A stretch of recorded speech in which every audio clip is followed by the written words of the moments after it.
अपने risk identify हो गए, एक ही रिस्क था। क्वेश्चन पढ़िए, क्वेश्चन पढ़ना ज़रा क्या है।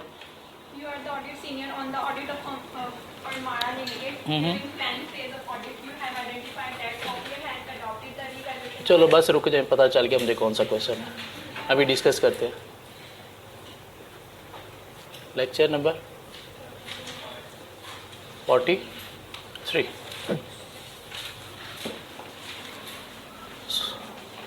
ऑटम 18 का क्वेश्चन नंबर 4। ऑटम 18 का क्वेश्चन नंबर 4 है कि कंपनी ने ड्यूरिंग द ईयर अपने एसेट्स को रिकॉर्ड करने की हिस्टोरिकल कॉस्ट बेसिस की बजाय रीवैल्यूएशन बेसिस पे जाने की पॉलिसी अडॉप्ट की है। यही क्वेश्चन है कि कंपनी एसेट जो है वो कॉस्ट बेसिस पे लिख रही थी, अब कंपनी रीवैल्यूएशन बेसिस पे जा रही है। फर्स्ट टाइम ओबियसली कॉस्ट से रीवैल्यूएशन पे जा रही है, मीन फर्स्ट टाइम ही जा रही है। ठीक हो गया, क्यों एक दफ़ा अगर आप रिवैल्यूएशन पे चले गए फिर आपको रिवैल्यूएशन पे जाना है। कंपनी ने पॉलिसी जो है वो अडॉप्ट की है कि हम एसेट को कॉस्ट की बजाय रीवैल्यूएशन बेसिस पे लिखेंगे। तो आइए 16 ये चीज़ अलाउ करता है कि इधर आप एसेट को हिस्टोरिकल कॉस्ट बेसिस पे लिखो या रिवैल्यूएशन बेसिस पे लिखो। ये इसी एक चला दो, क्या हो गया। इसका ब्रेकर पे साइड पे देखना बटन होगा ये, हाँ अब ठीक है। सो कंपनी रिवैल्यूएशन बेसिस पे जा रही है, तो आईए 16 कहता है कि अगर आप रिवैल्यूएशन बेसिस पे जा रहे हो तो all asset in the same class should be revalued, no selective revaluation is allowed. तो यहाँ पे चांसेस हो सकते हैं कि अगर company all asset in the same class को रीवैल्यू नहीं कर रही, मीन जिन पे गेन है उनको रिवैल्यूएशन बेसिस पे, जिन पे लॉस है उनको कॉस्ट बेसिस पे ही लिख रही है, तो उस सूरत में chances of manipulation in financial statement हो सकते हैं। एक बात। फिर आईए 16 कहता है कि अगर आप रिवैल्यूएशन बेसिस पे जा रहे हो तो रिवैल्यूएशन गेन जो हैं वो चार्ज होंगे revaluation surplus mean OCI other comprehensive income को, पीएनएल को नहीं। और रिवैल्यूएशन लॉस जो है वो चार्ज होगा किसको, पीएनएल को।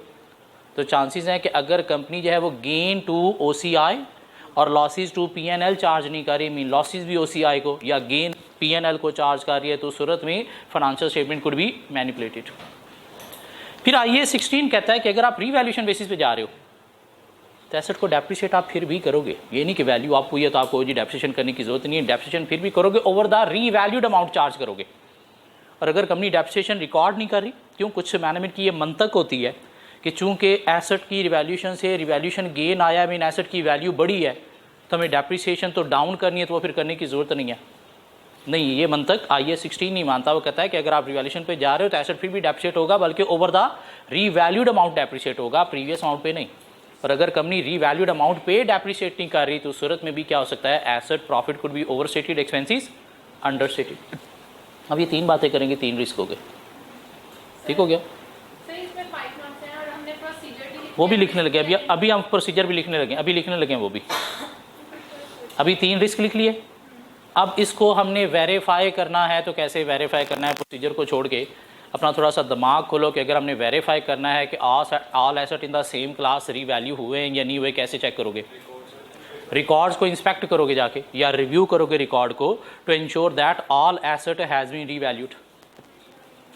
फिर गेन टू पीएनएल नहीं, ओसीआई और लॉसेस टू पीएनएल चार्ज हुए या नहीं हुए, ये कैसे वेरीफाई करोगे। अगेन आप रिकॉर्ड को इंस्पेक्ट करोगे to verify that only gain have been charged to revaluation surplus and losses charged to P&L। Mean कहीं लॉसेस भी सरप्लस को चार्ज तो नहीं हो रहे। हाँ, लॉसेस सरप्लस को चार्ज हो सकते हैं, लॉसेस सरप्लस को चार्ज हो सकते हैं।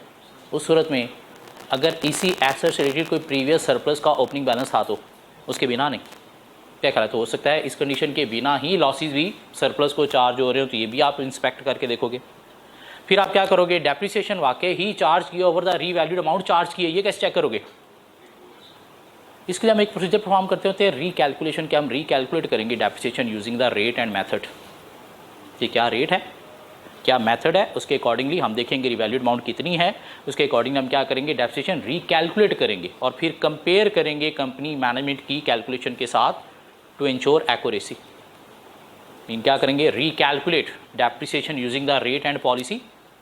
मीन अपनी रिकैलकुलेशन करेंगे, देखेंगे कितना एक्सपेंस आता है, उसको क्या करेंगे, कंपेयर करेंगे विद मैनेजमेंट कैलकुलेशन कि वो भी इतना ही लिख रहे हैं नहीं लिख रहे, कहीं वो कॉस्ट पे तो नहीं डेप्रिसिएशन चार्ज कर रहे थे, क्यों, पीछे तो कॉस्ट भी चार्ज करते आ रहे थे ना। लेकिन अब रीवैल्यूड अमाउंट पे चार्ज होनी है। तो क्या करेंगे, recalculate depreciation using the rate and policy and compare with management calculation. किस लिए, टू इंश्योर एक्यूरेसी कि एक्यूरेट है या नहीं। मीन यूँ कोई 2-3 प्रोसीजर अगर अभी हम बनाना चाहें तो बना सकते हैं। हाँ, मेन ये चीज़ें हमारे दिमाग में ऑटोमेटिकली बनना शुरू हो जाएंगी जब हम चैप्टर 6, 7, 8 पढ़ लेंगे। क्यों, चैप्टर 6, 7, 8 है ही क्या, टोटल प्रोसीजर्स के ऊपर है कि किस अकाउंट बैलेंस को कैसे वेरीफाई करना है, उसके क्या प्रोसीजर परफॉर्म करने हैं, वो हमने प्योरली चैप्टर 6, 7, 8 पे पढ़ना है। तो रिस्क आइडेंटिफाई करने की हद तक हम आइडेंटिफाई कर सकते हैं। मीन स्टैंडर्ड का नॉलेज अप्लाई होगा। IAS 16 FAR 1 में हम पढ़ के आए, FAR 2 के साथ इसका कोई ताल्लुक नहीं है। और ये सारी बातें FAR 1 में पढ़ी हैं। क्या कहला है कि सिलेक्टिव वैल्यूएशन अलाउ नहीं है, गेन रिजर्व को और लॉसेस P&L को चार्ज होंगे, और डेप्रिसिएशन भी होगी over the revalued amount charge होगी। चैप्टर 4 स्टार्ट करें या 3 में और कोई मसला है? पक्की बात है, बहुत हो गया 3 के साथ, बहुत हमने किया। पिछले कोई 12 सालों के पास पेपर हमने कवर कर दिए, कुछ एक्स्ट्रा क्वेश्चन भी हमने कम से कम 8-10 कर दिए, बहुत हो गया। चलते हैं आगे। हाँ, कुछ टीचर इसको एज ए 4 चैप्टर पढ़ाते हैं। फ्रॉड का सेपरेट चैप्टर बना दिया, रिस्क का सेपरेट चैप्टर बना दिया, एनालिटिकल प्रोसीजर का सेपरेट चैप्टर बना दिया, मटीरियलिटी का सेपरेट चैप्टर बना दिया। पीछे बच क्या गया, प्लानिंग। मीन यूँ 4-5 चैप्टर भी कुछ टीचर बना के पढ़ाते हैं, लेकिन हमारी आई क्या बुक में ये एक ही चैप्टर है, तो हमने एक ही चैप्टर पढ़ा। बल्कि हमारी आई क्या बुक में एनालिटिकल प्रोसीजर इस चैप्टर में नहीं है, वो चैप्टर 8 में है, जो हमने यहाँ पे कवर कर लिया। क्यों, उसका ताल्लुक प्लानिंग के साथ बनता था, और उसका जो पास पेपर का क्वेश्चन भी आ रहा है वो भी एक प्लानिंग स्टेज पे ही अनएक्सपेक्टेड फ्लक्चुएशन आइडेंटिफाई करने के लिए कहा जा रहा है, तो इसलिए हमने उसको भी यहाँ पे कवर कर लिया। चैप्टर 4 स्टार्ट करते हैं। चैप्टर 4 जिसके अंदर हमारे पास कोई 3 टॉपिक हैं। एक टॉपिक है हमारे पास ऑडिट एविडेंस, कोई 1 से 2 दिन का टॉपिक, मीन आज और कल में ख़त्म हो जाएगा। एक टॉपिक है हमारे पास ऑडिट डॉक्यूमेंटेशन, 1-1.5 दिन का वो चैप्टर टॉपिक है। और एक टॉपिक है हमारे पास सैम्पलिंग। हाँ, उसके ऊपर हमारे कोई 3-4 दिन लग जाएंगे। क्यों, उससे रिलेटेड काफ़ी क्वेश्चन है जो हमें कवर करना होंगे। सो ईजी चैप्टर है, मुश्किल नहीं है। 3 टॉपिक हैं, ऑडिट एविडेंस, ऑडिट डॉक्यूमेंटेशन और सैम्पलिंग। आज हम स्टार्ट करेंगे ऑडिट एविडेंस से। एग्जामिनेशन पॉइंट से इंपॉर्टेंस देखी जाए तो 2018 के बाद से एग्जामिनर ने इस चैप्टर से कोई कंप्रीहेंसिव बड़ा क्वेश्चन टेस्ट नहीं किया। बीच में 1-2 दफ़ा 3-3 नंबर के लिए छोटे छोटे स्ट्रेट फॉरवर्ड क्वेश्चन टेस्ट किए हैं, मीन ना होने के बराबर। मतलब इसको बड़ा कंप्रीहेंसिव क्वेश्चन इस चैप्टर से टेस्ट नहीं हुआ, तो कोई बड़ा क्वेश्चन यहाँ से एक्सपेक्ट किया जा सकता है। कितना को बड़ा कैसा हो सकता है, क्वेश्चन प्रैक्टिस में देखेंगे। ऑडिट एविडेंस की बात करें तो एक स्टैंडर्ड है ISA 500, जो कहता है कि एक ऑडिटर को ऑडिट ओपिनियन एक्सप्रेस करने से पहले एविडेंस लेने चाहिए। हमारा काम क्या, ऑडिट का पर्पस क्या, to express opinion on the financial statement. लेकिन ISA 500 कहता है कि आपने क्या करना है, ओपिनियन एक्सप्रेस करने से पहले क्या करना है, ऑब्टेन करने हैं क्या, ऑडिट एविडेंस। हाँ, वो जो ऑडिट एविडेंस ऑब्टेन करने हैं वो ISA 500 कहता है कि सफिशिएंट होने चाहिए और एप्रोप्रिएट होने चाहिए। So ISA 500 state an auditor should obtain sufficient and appropriate audit evidence before expressing the opinion. इनमें ओपिनियन एक्सप्रेस करने से पहले एविडेंस लेने हैं, वो एविडेंस क्या होने चाहिए, सफिशिएंट होने चाहिए और एप्रोप्रिएट होने चाहिए। अब सफिशिएंट का मतलब क्या है कि जो ऑडिट एविडेंस लेने हैं वो क्वांटिटी में होने चाहिए। एप्रोप्रिएट का मतलब क्या है कि जो एविडेंस लेने हैं वो क्या होने चाहिए, क्वालिटी होनी चाहिए, रिलायबल होने चाहिए और रेलेवेंट होने चाहिए। सफिशिएंट मीन क्वांटिटी में होने चाहिए, appropriate mean quality, reliable, relevant होने चाहिए। क्वांटिटी में होने चाहिए, क्वांटिटी में होने चाहिए, कितनी क्वांटिटी में होने चाहिए, 50 होने चाहिए, 100 होने चाहिए, 10 होने चाहिए, 25 होने चाहिए। तो क्वांटिटी का मतलब नंबर नहीं है। क्वांटिटी का मतलब ये क्या है कि ये ऑडिटर को मेंटेन रखना चाहिए अपना professional scepticism through out the audit. क्या करना है, थ्रू आउट द ऑडिट अपना प्रोफेशनल स्केप्टिसिज्म मेंटेन रखना है। मीन जहां से भी एविडेंस मिलता है लेने की कोशिश में लगे रहना चाहिए। एविडेंस मिला है तो उसे क्रिटिकली असेस करना है, मीन दिमाग में शक रखना है कि नहीं अभी भी मसला हो सकता है, mean more and more evidence लेने की कोशिश में लगे रहना चाहिए। एक एविडेंस मिला तो उस पर एतबार नहीं कर लेना चाहिए। क्वांटिटी का मतलब नंबर नहीं है, क्वांटिटी का मतलब क्या है कि जितने भी मिल सके, जितने भी मिल सकें उसके लिए क्या करना है, अपना प्रोफेशनल स्केप्टिसिज्म मेंटेन रखना है। मीन मिल गया तो फिर भी सुकून नहीं होना चाहिए, दिमाग के अंदर कीड़ा फिर भी रखना है कि नहीं अभी भी मसला हो सकता है, किसी और सोर्स से भी इंफॉर्मेशन लेने की कोशिश करनी है। वाइल क्वालिटी होनी चाहिए, रिलायबल होनी चाहिए। क्वालिटी रिलायबल का मतलब क्या है, कहते हैं कि ऑडिट एविडेंस क्वालिटी रिलायबल होगा अगर वो है external rather than internal.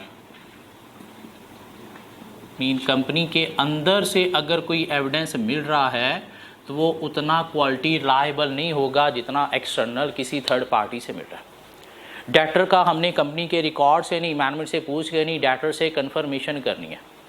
Cash at bank, leases, bank loan हमने क्या करना है, कंपनी के रिकॉर्ड से नहीं, बैंक से कंफर्मेशन करनी है।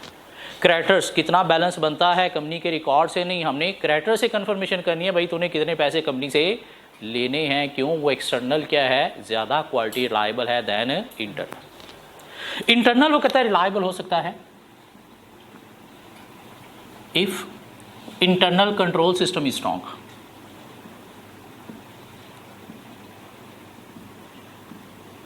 मीन अगर एक्सटर्नल मिलता ही नहीं है तो इंटरनल उस सूरत में रिलायबल है अगर कंपनी का कंट्रोल सिस्टम स्ट्रॉन्ग है। कंट्रोल सिस्टम स्ट्रॉन्ग है mean policies procedures properly follow किए जाते हैं, रूल्स रेगुलेशन को प्रॉपर्ली कंप्लाई किया जाता है, तो फिर इंटरनल एविडेंस भी रिलायबल हो सकते हैं। कहते हैं कि ओरिजिनल डॉक्यूमेंट्स जो हैं वो ज़्यादा रिलायबल हैं दैन फोटो कॉपीज़ या फैक्सिस।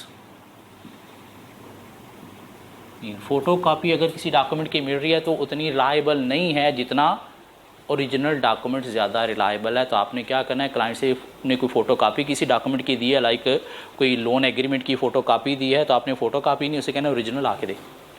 उस ओरिजिनल को देखना है कि हाँ वाकई इसके ऊपर इतनी इतनी ये चीज़ें लिखी हुई हैं, हाँ उसकी फ़ोटो कापी फिर बाद में अपने पास एज एविडेंस लिख लेनी है। मीन फोटो कापी को देख के ही आपने एविडेंस नहीं लेना, ओरिजिनल को देख के एविडेंस लेना है। बाद में वर्किंग पेपर में आपने क्या करना है, उसकी एक फ़ोटो कापी रख लेनी है कि इसका हमने ओरिजिनल देखा है और वाकई यही फिगर्स हैं इसके अंदर।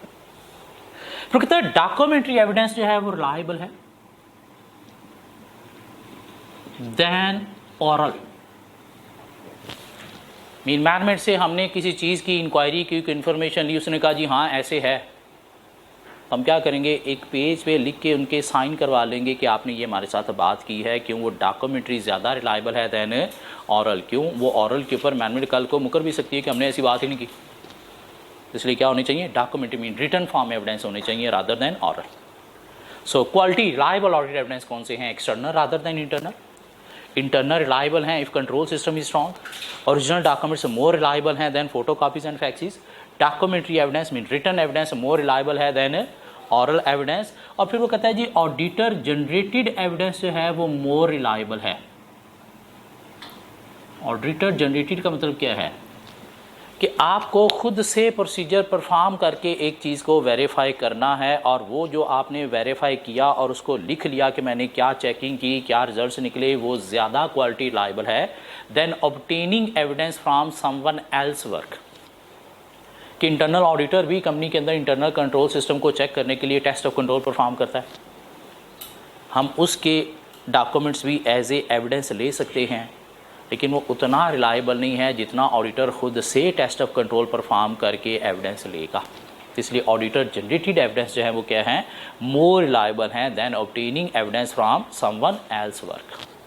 सो 3-4 नंबर के लिए टेस्ट किया जा सकता है कि एक ऑडिटर को sufficient appropriate audit evidence obtain करनी चाहिए। तो आप बताएं what is mean by appropriate audit evidence.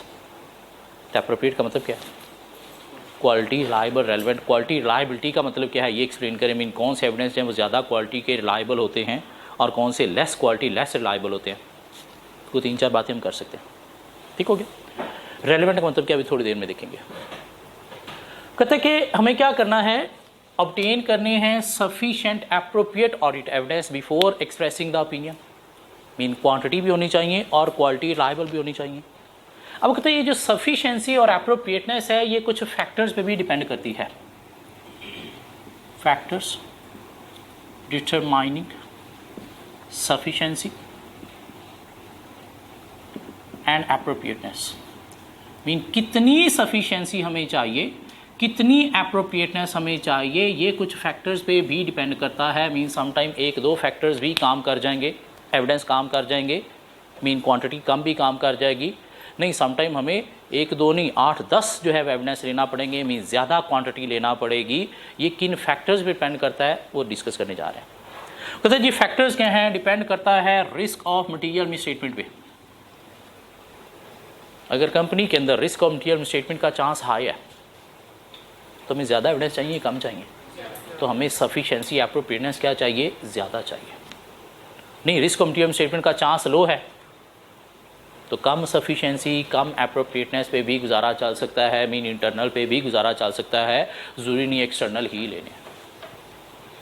तो सफिशेंसी एप्रोप्रिएटनेस हमें कितनी चाहिए डिपेंड करता है कुछ फैक्टर्स पे। हाँ, वो फैक्टर्स क्या हैं? रिस्क ऑफ मटीरियल मिसस्टेटमेंट है, वो फैक्टर क्या है? Nature of internal control system है, कि अगर कंपनी का कंट्रोल सिस्टम स्ट्रॉन्ग है तो फिर कम एविडेंस पे भी गुजारा चल जाएगा, मीन एक्सटर्नल के बजाय इंटरनल भी गुजारा कर जाएंगे, क्यों? इंटरनल भी क्वालिटी रिलायबल है।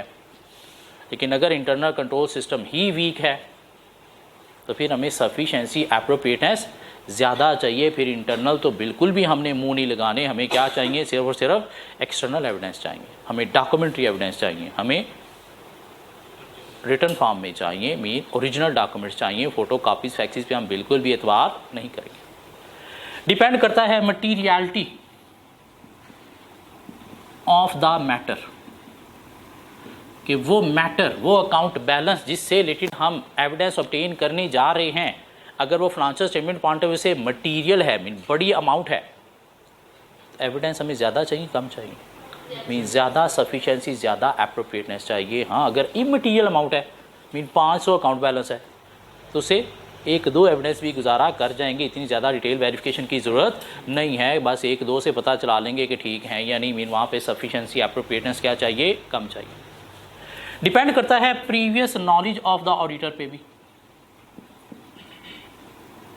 Previous knowledge of auditor, mean अगर हमने इस कंपनी का पिछले साल ऑडिट किया था और एक अकाउंट बैलेंस को हम चेक करने जा रहे हैं और पता चला कि पिछले साल के ऑडिट में इसके अंदर बहुत सारे मसले निकले थे, दिस मीन इस दफ़ा हमें सफिशेंसी एप्रोप्रिएटनेस क्या चाहिए, ज़्यादा चाहिए। क्यों? इसके अंदर मसले होते हैं इस टाइप की कंपनी के अंदर।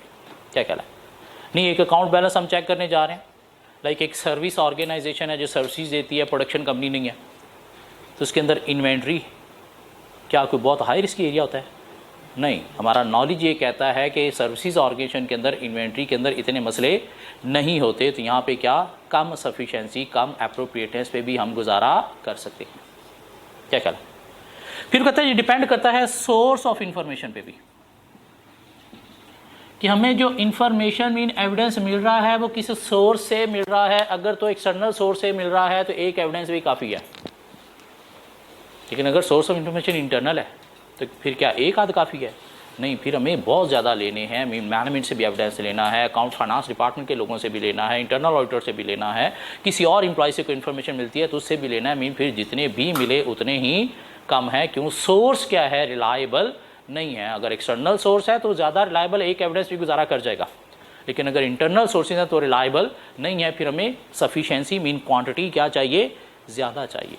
क्यों? ये जो सफिशेंसी है ये एप्रोप्रिएटनेस पे भी डिपेंड करती है, कि एप्रोप्रिएटनेस मीन अगर क्वालिटी रिलायबल एविडेंस मिल गया है तो सफिशेंसी मीन एक ही क्वांटिटी काफ़ी है, लेकिन अगर रिलायबल सोर्स नहीं है, मीन एप्रोप्रिएटनेस लो है, तो फिर हमें सफिशेंसी क्या करना पड़ेगी, बढ़ाना पड़ेगी। मीन क्वांटिटी अपनी जो है वो बढ़ाना पड़ेगी। क्या कहला? सो किन फैक्टर्स पे डिपेंड करता है कि हमें सफिशेंसी एप्रोप्रिएटनेस कितनी चाहिए। रिस्क ऑफ मटीरियल मिसस्टेटमेंट पे हाई तो मोर, लो है तो कम। Nature of internal control system strong है तो मोर, वीक है तो ज़्यादा हमें चाहिए। नहीं, कंट्रोल सिस्टम स्ट्रॉन्ग है तो कम, वीक है तो ज़्यादा चाहिए। Materiality of the matter in question mean account balance material है तो ज़्यादा एविडेंस चाहिए, ज़्यादा रिलायबिलिटी भी चाहिए। नहीं, इमटीरियल है तो एक आध से भी गुजारा चल जाएगा। Previous knowledge of the auditor पे डिपेंड करता है कि इसके अंदर मिस स्टेटमेंट के मसले ज़्यादा होते हैं, मीन इशूज़ ज़्यादा होते हैं तो मोर एविडेंस चाहिए। नहीं, इतने ज़्यादा इशूज़ नहीं होते तो फिर कम पे गुजारा चल जाएगा। सोर्स ऑफ इन्फॉर्मेशन पे भी डिपेंड करता है कि हमें रिलायबल सोर्स से अगर इन्फॉर्मेशन मिल गई है, एविडेंस मिल गया है, तो सफिशेंसी कम भी चाहिए। नहीं, अगर सोर्स रिलायबल नहीं है तो फिर हमें सफिशेंसी ज़्यादा चाहिए। अगर कम हो तो फिर हम इंटरनल से भी काम चला सकते हैं, और लास्ट में आपने उसको रिलायबल ही नहीं कहा, आप अनरिलायबल सोर्स कह दिया, फिर हम कैसे करें? रिस्क और मटेरियल स्टेटमेंट अगर हाई है तो हमें ज़्यादा एविडेंस चाहिए, मीन सफिशेंसी एप्रोप्रिएटनेस हमें ज़्यादा चाहिए। अगर रिस्क और मटेरियल स्टेटमेंट लो है तो हमें कम एविडेंस पे भी गुजारा कर लेंगे। अब लास्ट में आप कहाँ पे बात कर रहे हो? आपने कहा कम एविडेंस पे गुजारा कर लेंगे, मतलब एक्सटर्नल से भी काम हो जाएगा। एक्सटर्नल से काम हो जाएगा, सॉरी इंटरनल से काम हो जाएगा आपने कहा, अगर ज़्यादा रिस्क नहीं है तो। सोर्स ऑफ इन्फॉर्मेशन एक सेपरेट चीज़ है, रिस्क और मटेरियल स्टेटमेंट एक सेपरेट चीज़ है। इसमें भी हमने internal external. Source of information का मतलब क्या है कि हमें रिलायबल सोर्स से इन्फॉर्मेशन मिल रही है तो कम एविडेंस पे गुजारा चल जाएगा। अगर रिलायबल सोर्स से इन्फॉर्मेशन नहीं मिल रही तो फिर हमें क्या करना पड़ेगा, ज़्यादा एविडेंस लेना पड़ेंगे। मीन एक्सटर्नल क्या है, रिलायबल, इंटरनल रिलायबल नहीं है। एक्सटर्नल एक भी मिल गया तो काफ़ी है, इंटरनल एक काफ़ी नहीं है। इंटरनल तो फिर हमें 4-5 लेना पड़ेंगे। मीन हर डिपार्टमेंट, हर एम्प्लॉय से लेना पड़ेगा, हर लेवल से हमें इन्फॉर्मेशन लेना पड़ेगी। क्यों? सोर्स ऑफ इन्फॉर्मेशन क्या है, रिलायबल नहीं है, मीन इंटरनल है। आप थोड़ा सा शायद लेट हो गए, नहीं वो चीज़ इसके साथ लेट हो रही है, ठीक हो गया। फिर वो कहता है जी डिपेंड करता है फैक्टर्स क्या हैं जिससे सफिशिएंसी एप्रोप्रिएटनेस डिटरमिन करेंगे। वो कहता है जी finding from other procedures, finding from other procedures कि सम टाइम किसी एक अकाउंट बैलेंस पे चेकिंग करते वक्त हमें किसी रेलेवेंट दूसरे अकाउंट बैलेंस का भी आइडिया मिलता है कि हमें उससे एविडेंस अब ज़्यादा चाहिए या पहले वालों पे ही गुजारा हो जाएगा। हम सेल को वेरीफाई कर रहे थे, उसके अंदर हमें कुछ मिस स्टेटमेंट के चांस नज़र आए, तो दिस मीन हमें सेल के तो अब एविडेंस ज़्यादा चाहिए ही चाहिए। इससे रिलेटेड अब इन्वेंट्री के भी हमें एविडेंस ज़्यादा चाहिए। मीन अगर पहले हम इन्वेंट्री को वेरीफाई कर चुके हैं तो अब उतने एविडेंस पे गुजारा नहीं होगा, अब हमें थोड़ी और चेकिंग करना पड़ेगी। साथ रिसीवेबल्स को भी थोड़ा और वेरीफाई करना पड़ेगा, साथ कैश को भी थोड़ा और वेरीफाई करना पड़ेगा। क्यों? सेल में मिस स्टेटमेंट के चांसेस हैं। दिस मीन अब रिसीवेबल, कैश और इन्वेंट्री को भी हमें डिटेल में वेरीफाई करना पड़ेगा। क्यों? ये इसके साथ क्या है, एसोसिएटेड। बेशक हम रिसीवेबल, कैश और inventory mean balance sheet item को पहले चेक कर चुके हैं, लेकिन सेल पे अगर मिस स्टेटमेंट नज़र आ गई तो दिस मीन अब इससे जो रेलेवेंट अदर हैं उनको भी हमें देखना पड़ेगा दोबारा से, मीन उनके और एविडेंस लेना पड़ेंगे कि वाकई वो चीज़ ठीक है या नहीं है। ठीक है, finding from other procedure mean एक एरिया पर काम करने से दूसरे एरिया पे हमें जो प्रोसीजर परफॉर्म करके एविडेंस लिए थे उनसे भी पता चलेगा कि अब उनके एविडेंस हमें सफिशिएंट एप्रोप्रिएट काफ़ी है या फिर और चाहिए। एग्जामिनर स्ट्रेट फॉरवर्ड टेस्ट कर सकता है ये भी कि हमें क्या करना है, sufficient appropriate audit evidence obtain करनी है, लेकिन आप बताएं कि सफिशिएंसी और एप्रोप्रिएटनेस किन फैक्टर्स पे डिपेंड करती है। मीन कैसे ऑडिटर जज करेगा कि उसे सफिशिएंसी या एप्रोप्रिएटनेस कितनी चाहिए, तो कैसे जज करेगा, इन फैक्टर्स की बेस पर जज करेगा। सो ISA 500 कहता है auditor should obtain sufficient appropriate audit evidence before expressing the opinion. Sufficient mean quantity में होने चाहिए और एप्रोप्रिएट मीन क्वालिटी होनी चाहिए, रिलायबल होनी चाहिए और रेलेवेंट होनी चाहिए। रेलेवेंट ऑडिट एविडेंस का मतलब क्या, कि जिस अकाउंट बैलेंस को आप वेरीफाई करना चाहते हो एविडेंस भी उसी से रिलेटेड होनी चाहिए। एक चीज़ होती है गुड्स डिस्पैच नोट और एक चीज़ होती है गुड रिसीव्ड नोट। आपने अगर सेल को वेरीफाई करना है तो गुड रिसीव्ड नोट को देखना है या गुड डिस्पैच नोट को देखना है, डिस्पैच नोट को। क्यों? ये रेलेवेंट है। गुड रिसीव्ड नोट को इंस्पेक्ट करना रेलेवेंट नहीं है। अगर परचेजेज पेएबल को वेरीफाई करना है तो उसे एडिट गुड डिस्पैच नोट नहीं, उसे एडिट क्या होगा, गुड रिसीव्ड नोट को देखना रेलेवेंट होगा। क्या ख्याल है? आपने देखना है एक एसेट कंपनी की ऑनरशिप है या नहीं, तो उसके लिए आप क्या करोगे, कंपनी के अंदर जाके देखोगे कि एसेट कंपनी में पड़ा है या नहीं पड़ा। मीन फिजिकल इंस्पेक्शन करोगे या उसके कोई रजिस्ट्री डॉक्यूमेंट देखोगे, रजिस्ट्री डॉक्यूमेंट देखोगे जहाँ से ऑनरशिप का पता चलेगा। क्यों पड़ा है, वो तो किसी यार दोस्त का भी ला के आपने रख दिया होगा। क्या ख्याल है? तो फिजिकल इंस्पेक्शन से उसकी एग्जिस्टेंस तो वेरीफाई होगी कि एग्जिस्ट करता है ये नहीं करता, लेकिन उसकी ऑनरशिप के लिए हमें क्या करना पड़ेगा, रजिस्ट्री डॉक्यूमेंट देखना पड़ेगा कि वाकई ये कंपनी के नाम पर ऑन्ड है या नहीं है। क्यों? वो फिजिकल इंस्पेक्शन क्या है, रेलेवेंट एविडेंस वहाँ से नहीं हमें मिलेगा, उसके रजिस्ट्री डॉक्यूमेंट को इंस्पेक्ट करने से रेलेवेंट एविडेंस मिलेगा। जब कहते हैं रेलेवेंट का मतलब क्या है कि एक ऑडिट एविडेंस रेलेवेंट होगा अगर ये सपोर्ट करता है फाइनेंशियल स्टेटमेंट असर्शंस को। एक एविडेंस रेलेवेंट होगा अगर ये सपोर्ट करता है फाइनेंशियल स्टेटमेंट असर्शंस को। फाइनेंशियल स्टेटमेंट असर्शंस को मैनेजमेंट असर्शंस का नाम भी दिया जाता है। असर्शंस का मतलब क्या है? कहते हैं असर्शंस का मतलब क्या है? रिप्रेजेंटेशन। असर्शंस का मतलब क्या है? रिप्रेजेंटेशंस या क्लेम्स। कि एक मैनेजमेंट जब फाइनेंशियल स्टेटमेंट्स प्रिपेयर करती है तो उसके अंदर कुछ चीज़ें क्लेम करती है या रिप्रेजेंट करती है। क्या क्लेम करती है, क्या रिप्रेजेंट करती है कि जितनी भी इसके अंदर फिगर्स लिखी हुई हैं वो एक्यूरेट हैं, हर चीज़ कंप्लीटली रिकॉर्डेड है, कोई चीज़ मिसिंग अंडरस्टेटेड नहीं है। अगर हमने इनकम लिखी है तो वाकई ही अकर हुई है। एसेट लाइबिलिटीज़ की वैल्यूएशन भी प्रॉपर है, हर चीज़ अपने अपने हेड में प्रॉपरली क्लासीफाई है। तो हमने क्या करना होता है during audit?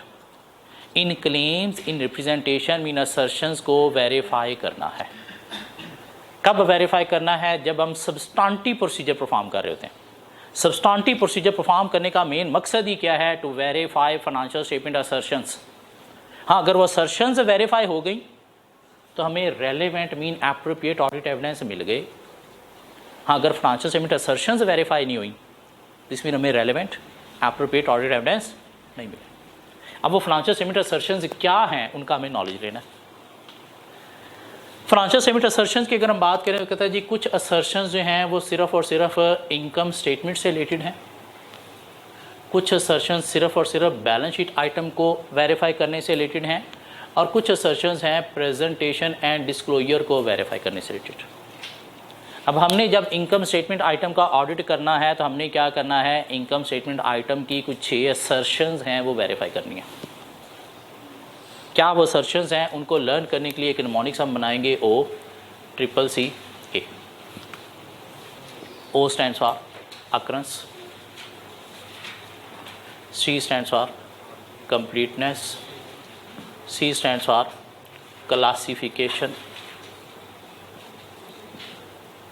C stands for cut off, A stands for accuracy। Mean income statement item का जब हम ऑडिट करेंगे तो हमने क्या करना है? उनका ऑडिट करते हुए हमने ये 5 असर्शंस उनकी वेरीफाई करनी है। ये वेरीफाई हो गई तो yes income statement items verify हो गई। क्या करा? इन्हीं की बेस पर हम देखेंगे कि आइदर ये इनकम स्टेटमेंट में इनकम या एक्सपेंसेस ठीक है या फिर नहीं है। बैलेंस शीट आइटम की बात करें, मीन एसेट्स लाइबिलिटीज़ की बात करें तो उनसे रिलेटेड हमने 5 असर्शंस वेरीफाई करनी है। VCREC। V stands for valuation, C stands for completeness, R stands for rights and obligations, rights and obligations, and E stands for existence, और C stands for classification. Mean assets liabilities को जब हमने verify करना है, mean उनके substantive procedure perform करने हैं तो हमने ये 6 असर्शंस वेरीफाई करनी है। अगर ये वेरीफाई हो गई तो दिस मीन एसेट्स लाइबिलिटीज़ ठीक हैं। क्या ख्याल है? हाँ, अगर वेरीफाई नहीं हुई तो एविडेंस नहीं मिले। इन्हीं की बेस पर हम देखेंगे कि एसेट लाइबिलिटीज़ ठीक हैं या फिर नहीं है। प्रेजेंटेशन एंड डिस्क्लोजर की बात करें तो उससे हमारे पास कुछ 4 असर्शंस है। कौन सी? ये जो इनकम स्टेटमेंट वाली 5 थी इनमें से कट ऑफ निकाल दो तो बाकी चारों क्या हैं? प्रेजेंटेशन एंड डिस्क्लोजर की असर्शंस OCCA। अकरेंस,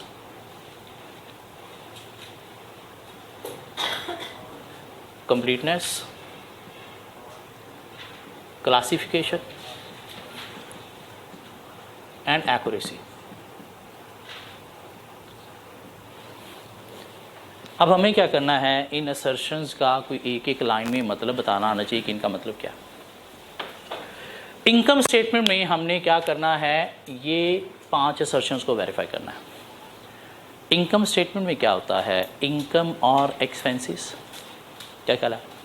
तो हमने ये 5 असर्शन इनकम और एक्सपेंसेस से रिलेटेड चेक करनी है। अक्रंस का मतलब क्या है कि हमने देखना है कि अगर कोई इनकम लिखी गई है तो वो वाकई ही अक्कर हुई है, फिक्टिशियस नहीं है, डुप्लीकेटेड नहीं है, ओवरस्टेटेड नहीं है। अक्रंस का मतलब क्या है कि अगर कोई इनकम लिखी गई है तो हमने वेरीफाई करना है कि वाकई ही वो अक्कर हुई है, फिक्टिशियस नहीं है, ओवरस्टेटेड नहीं है या डुप्लीकेटेड नहीं है। मीन सेल लिखी गई है तो देखना है वाकई अक्कर हुई है, फिक्टिशियस नहीं है। कैसे वाकई अक्कर हुई है, कैसे पता चलेगा वाकई अक्कर हुई है?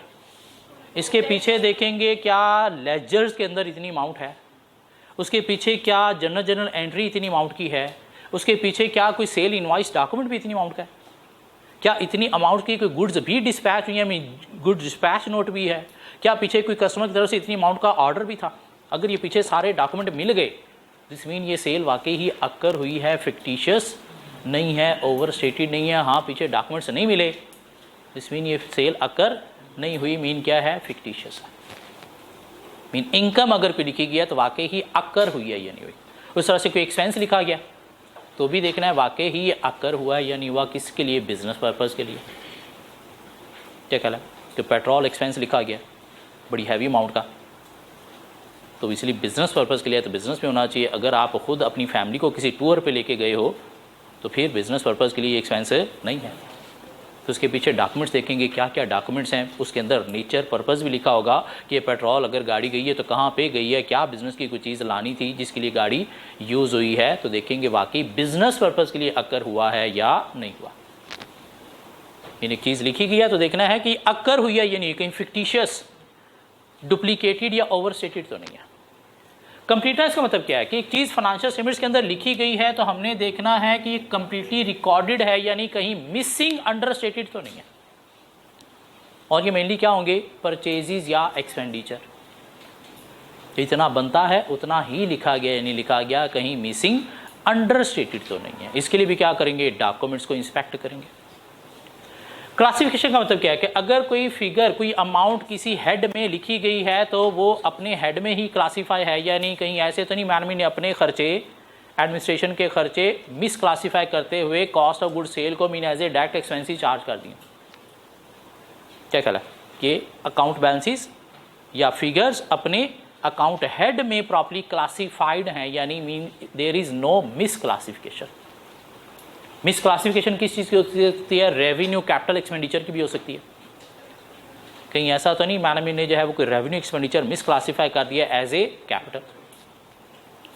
कट ऑफ का मतलब क्या है, कट ऑफ एरर्स क्या थे कि ट्रांजैक्शन करेक्ट पीरियड में रिकॉर्डेड है या नहीं है। कहीं ऐसा तो नहीं करंट पीरियड की सेल जो है वो नेक्स्ट पीरियड से इधर उठाई गई है, करंट पीरियड की परचेजेज उठा के नेक्स्ट पीरियड में लिख दी गई हैं ताकि करंट का प्रॉफिट ज़्यादा शो हो। तो इधर क्या देखना है कि ट्रांजैक्शन करेक्ट पीरियड में रिकॉर्डेड है या नहीं। मीन गलती से या जानबूझ के कहीं नेक्स्ट पीरियड की जनवरी की सेल दिसंबर में या दिसंबर की परचेजेज जनवरी में तो नहीं लिखी गई।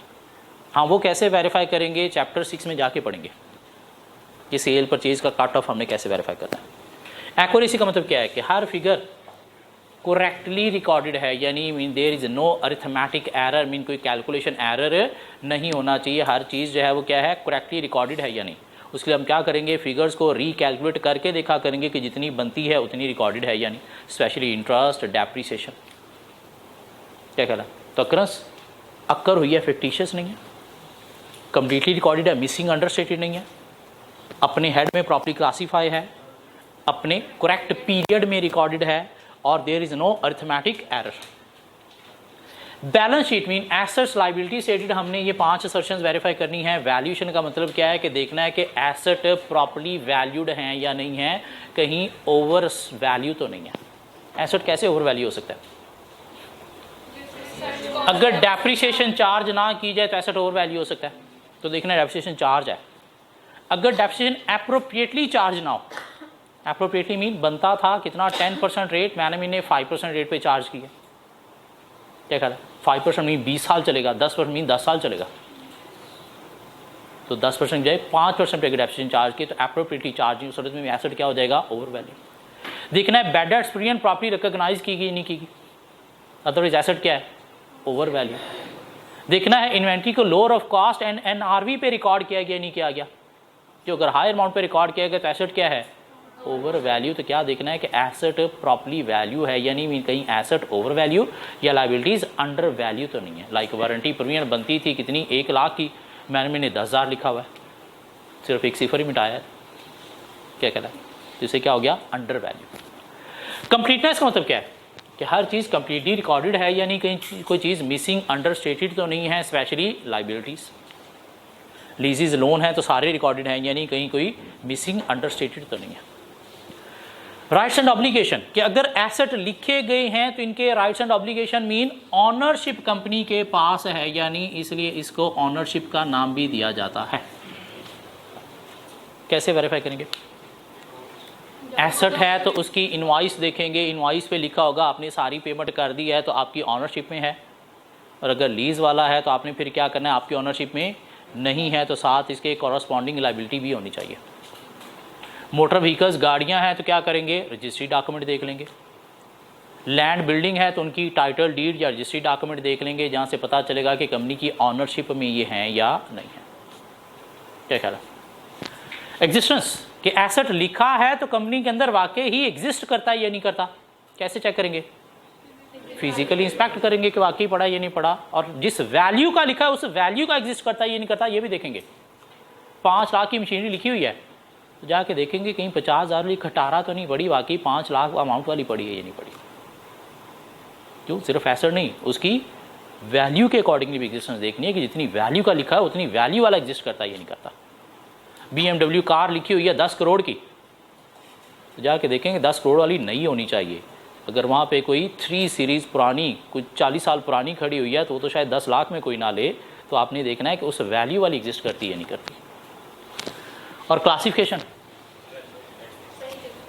लाइबिलिटीज़ में स्पेशली कि वो लाइबिलिटीज़ जो करंट ईयर में आपने सेटल करनी है, mean current portion of liability कहाँ पे होना चाहिए, एज ए करंट लाइबिलिटी, और जो मोर देन 1 ईयर में सेटल करनी है वो कहाँ पे होनी चाहिए, लॉन्ग टर्म लाइबिलिटी। एसेट में भी वो एसेट जो मोर देन 1 ईयर बेनिफिट देंगे वो कहाँ पे होने चाहिए, नॉन करंट एसेट्स में, और जो लेस देन 1 ईयर में बेनिफिट देंगे वो कहाँ पे होने चाहिए, current liabilities. Preference shares redeemable irredeemable दोनों होते हैं। रिडीमेबल लाइक डेट होते हैं तो ये अंडर नॉन करंट लाइबिलिटीज होने चाहिए, ओनली इरिडीमेबल अंडर इक्विटी होनी चाहिए। तो ये भी क्लासिफिकेशन देखेंगे प्रॉपर है या नहीं है। Balance sheet item, presentation and disclosure, उन से भी हमें कुछ असर्शंस वेरीफाई करनी है कि जितनी भी चीज़ें प्रेजेंट की गई हैं, डिस्क्लोज की गई हैं, ये वाकई ही अक्कर हुई हैं या नहीं हुई, कहीं कोई फिक्टिशियस डिस्क्लोजर तो नहीं दिए गए। डिस्क्लोजर्स अकॉर्डिंग टू स्टैंडर्ड जितने बनते थे सारे के सारे कंप्लीटली प्रोवाइड किए गए या नहीं किए गए, कहीं कोई मिसिंग अंडर स्टेटेड तो नहीं है। डायरेक्टर कंपनी के साथ ट्रांजेक्शन करता है तो IAS 1 कहता है director transaction should be disclosed. Related party के साथ कंपनी ने कोई ट्रांजेक्शन किया तो IAS 24 कहता है related party transaction should be disclosed.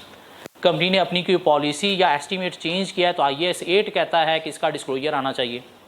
तो देखेंगे इन चीज़ों के disclosure as per standard completely provide किए गए हैं या नहीं किए गए, कहीं कोई डिस्क्लोजर मिसिंग, अंडर स्टेटेड या ओमिटेड तो नहीं है। क्लासिफिकेशन, डिस्क्लोजर में समटाइम कंपनी अमाउंट्स भी कुछ क्लासीफाई करती है। लाइक IAS 2 कहता है कि इन्वेंट्री आपने ठीक है बैलेंस शीट में एक अमाउंट लिख दी, लेकिन प्रेजेंटेशन डिस्क्लोजर कहता है कि आपने क्या करना है, डिस्क्लोज करना है नोट्स टू द अकाउंट्स में कि उस इन्वेंट्री में कितना रॉ मटेरियल है, कितना वर्किंग प्रोसेस है और कितना फिनिश गुड है। तो हमने देखना है कि वो क्लासिफिकेशन में भी अमाउंट ठीक है या नहीं, कहीं ऐसा तो नहीं कंपनी ने जो है वो वर्किंग प्रोसेस को भी एज ए फिनिश गुड लिख दिया है। क्यों, फिनिश गुड की वैल्यू ज़्यादा होती है, वर्किंग प्रोसेस की वैल्यू कम होती है। तो प्रेजेंटेशन डिस्क्लोजर में भी देखेंगे अगर कोई फिगर दी गई है तो प्रॉपर्ली क्लासीफाई है या नहीं है। और एक्यूरेसी देखेंगे कि अगर डिस्क्लोजर के अंदर कोई चीज़ें कैलकुलेशन शो की गई है तो हम देखेंगे वो एक्यूरेट है या नहीं है। लाइक इंटरेस्ट आपने फाइनेंशियल स्टेटमेंट्स में लिख दिया, लेकिन इसकी कैलकुलेशन आपने शो करनी है कहाँ पे, नोट्स टू द अकाउंट्स में। डेप्रिसिएशन आपने ठीक है शो कर दी, बल्कि शो की नहीं फाइनेंशियल स्टेटमेंट्स के अंदर कहीं पे भी। इनकम स्टेटमेंट में शो की, बैलेंस शीट में तो शो ही नहीं की, लेकिन डेप्रिसिएशन कैसे कैलकुलेट हुई है तो वो कहाँ पे होता है, नोट्स टू द अकाउंट्स में। तो वहाँ पे देखेंगे कि उसके अंदर कोई अर्थमेटिक एरर नहीं है, मीन रिकैलकुलेट करके देखेंगे कि वाकई ही एक्यूरेट है। सो इनकम स्टेटमेंट आइटम की हमें जो असर्शन वेरीफाई करनी है, occurrence, completeness, classification, cut off, accuracy. Balance sheet item की हमें असर्शन जो वेरीफाई करनी है, valuation, completeness, ownership rights and obligation, existence और क्लासिफिकेशन। और प्रेजेंटेशन एंड डिस्क्लोजर के हमें 4 सेशन वेरीफाई करनी है, अकरेंस, कंप्लीटनेस, क्लासिफिकेशन और एक्यूरेसी। अब अकाउंट हेड हमारे पास कितने हैं? Mainly 4, income, expenses, assets, liabilities, या 5वां कहते हैं इक्विटी भी है। ठीक हो गया। इनकम और एक्सपेंसेस यहाँ पे आ गए,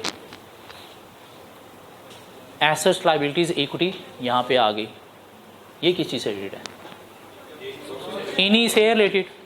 तो अगर हम इनको मार दें गोली और कहें कि हमने इनकम स्टेटमेंट की जो असर्शन वेरीफाई करनी है वो करनी है occurrence, completeness, classification, cut off, accuracy और साथ इनकम और एक्सपेंसेस की प्रेजेंटेशन एंड डिस्क्लोजर भी, तो बात थोड़ी और अच्छी हो सकती है। Balance sheet item mean assets, liabilities जब हमने वेरीफाई करना है तो क्या उनकी valuation, completeness, ownership, existence, classification और साथ क्या करना है उनकी प्रेजेंटेशन एंड डिस्क्लोजर भी वेरीफाई करनी है। क्या कहला? तो इनकम स्टेटमेंट की हमारे पास कितनी होगी? 6 असर्शंस। और बैलेंस शीट भी कितनी होगी? 6 असर्शंस। प्रेजेंटेशन एंड डिस्क्लोजर को साइड पे छोड़ दिया आपने। अब इन असर्शंस का हमें एक एक लाइन में मतलब बताना आना चाहिए। एग्जामिनर स्ट्रेट फॉरवर्ड पेपर में टेस्ट कर सकते हैं या इनके मतलब पता होंगे तो आगे ऑडिट प्रोसीजर परफॉर्म करना हमारे लिए इजी हो जाएगा। कल मिलते हैं, इसी टॉपिक को, ऑडिट एविडेंस को ही आगे और एक्सटेंड करेंगे।